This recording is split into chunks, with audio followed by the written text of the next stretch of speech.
Hey, what's up, everybody? True Boxing here. Thank you for coming back to get hit with the truth. So today we're doing the Stevenson versus De Los Santos ESPN preview. As Shakur Stevenson, the undefeated and former 2-division world champion, challenges to become a 3-division world champion as he goes after the vacant WBC lightweight title when he battles hard-hitting Edwin De Los Santos on Thursday, November 16th on ESPN. We're going to get into that. We're going to get into the undercard. But before we get into that, if you could smash the like button, leave a comment, subscribe to the channel, I really do appreciate any and all support. On a separate note, guys, I really appreciate all my new subscribers and my older ones that have been with me for a while. A couple weeks ago, I asked you guys if you could help me get to 600 subscribers by the end of the year. And I was at like 581, 582 when I asked that. And I'm at 605 now, and it's just been a couple weeks. It's November 10th here, and I still have a couple months, just under 2 months to build it up more. At this rate, you guys are going to put me at 700 by that point. And I just really can't express how much I appreciate all my subscribers and supporters. I call it like I see it. It's called True Boxing for a reason, because it's fact-based opinions. I will not favor towards any fighter, any country, any nationality, nothing like that. I am straight up down the middle. If I like a fighter, I don't care if he's Puerto Rican. I'm Mexican heritage, half of me, and and I have a Mexican, a Hispanic last name. I could favor Mexico all day. I do not. If there's a guy from Puerto Rico, say Miguel Cotto, I picked him over Antonio Margarito that night, and I was in a house full of Mexicans.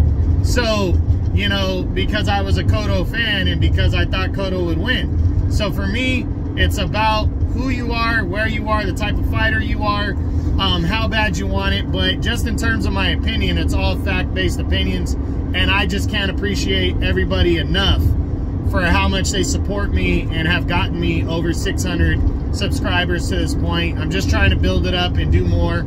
And again, I started all this, guys, with if one person appreciated what I was doing, then that was enough. But you guys are just too much. It warms my heart that you guys can be like that and support me this way. So thank you very much. I'm gonna keep saying, giving a thank you portion of the video, so prepare for that over the next couple videos. But anyways, thank you again. Let's get back into this card.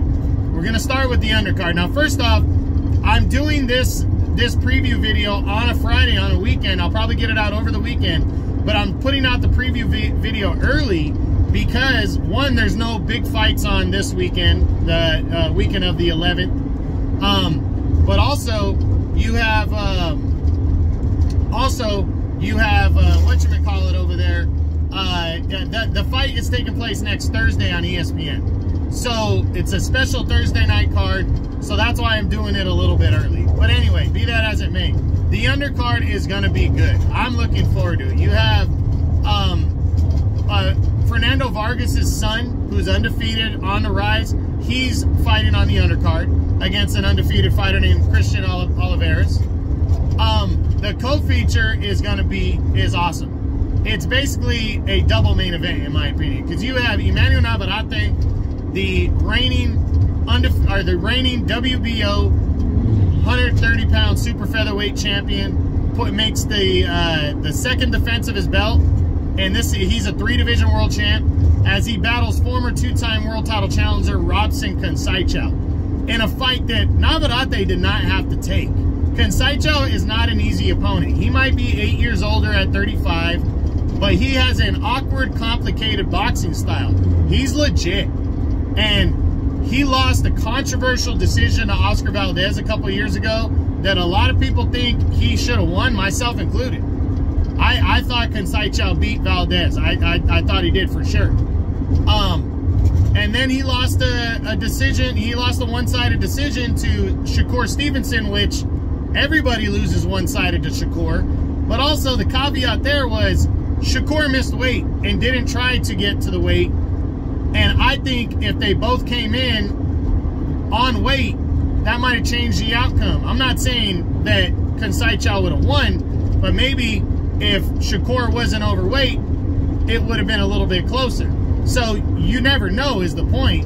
And I believe that's why Conceição is getting a much deserved third opportunity at a world championship here against Emmanuel Navarrete, who I think is definitely better than Oscar Valdez, and he proved that back in August, but also maybe is not as good as Stevenson. So does that mean Conceição has a better chance here? Maybe he does. But be that as it may, it's a good matchup. It's a good fight. Navarrete is trying to showcase himself to move up to 135, and he's trying to do that by taking a risky fight against a good, solid fighter in Robson Conceição from Brazil. I am picking Navarrete to win this fight by a clean, unanimous decision and retain his title.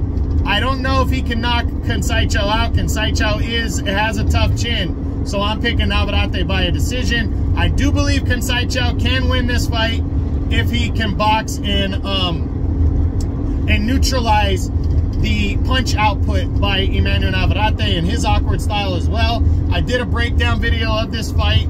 Go check it out and take a view. It's much more into detail, but I'm going Navarrete by decision. Then the main event, Shakur Stevenson, the undefeated former 2-division world champion, is trying to become a 3-division world champ here at lightweight as he battles Edwin De Los Santos, the hard-hitting fighter who's getting his first crack at a world title as they compete for the vacant WBC belt at 135. Good matchup here. It's supposed to be Stevenson and Frank Martin. Frank Martin bitched out. I'm sorry, he bitched out because we do not have a clear-cut reason for why he did not take the fight with Stevenson. Well, he did take the fight, and then he backed out of the fight. So I don't want to hear anything about money. I don't want him comparing himself to Stevenson with the Haney situation, because Frank Martin is nowhere near what Stevenson is with Haney. He's nowhere even near in that book. So, you know, I don't want to hear that. Frank Martin bitched out straight up across the board. But be that as it may, Stevenson and De Los Santos is an interesting matchup. Shakur Stevenson is the future of boxing, in my opinion. The future pound-for-pound king of boxing. His talent is impeccable.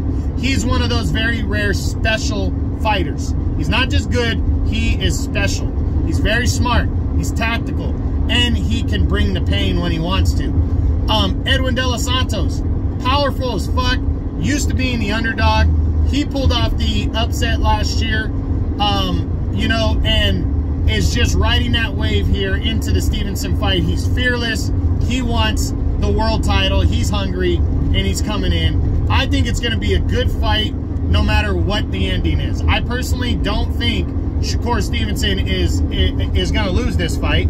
I think he's going to break down Edwin De Los Santos, take him into the middle to later rounds, and jab, use the body, use the angles up to that point, and then halfway through, after he's broken him down, he's going to put his foot on the gas pedal and break down De Los Santos even more and stop him to retain or to capture the WBC lightweight title. It could go to the scorecards, but I really think Stevenson's going to break him down and stop him. I think he wants to make a statement. De Los Santos, you know, I did a breakdown video of this fight. You can go check this fight out as well and see all in detail what I believe in this fight going in. But it's going to be a good one. I can't wait to see this, especially on a Thursday night. I think that's a super, like, it's a treat for me because my work week ends on Thursdays and I get to come home and watch boxing on Thursday night. And it's basically a double main event. And with the caveat of Fernando Vargas' son on the undercard, that should be good. I think he'll stay undefeated. Can't wait to see it. Again, Stevenson and De Los Santos, ESPN, Navarrete and Conceição, and Fernando Vargas' son on the undercard. Make sure you check that out. Thursday, November 16th. ESPN again. I hope you enjoyed the video. If you did, smash the like button, leave a comment, subscribe to the channel. I appreciate any and all support. This is True Boxing. You've been hit with the truth.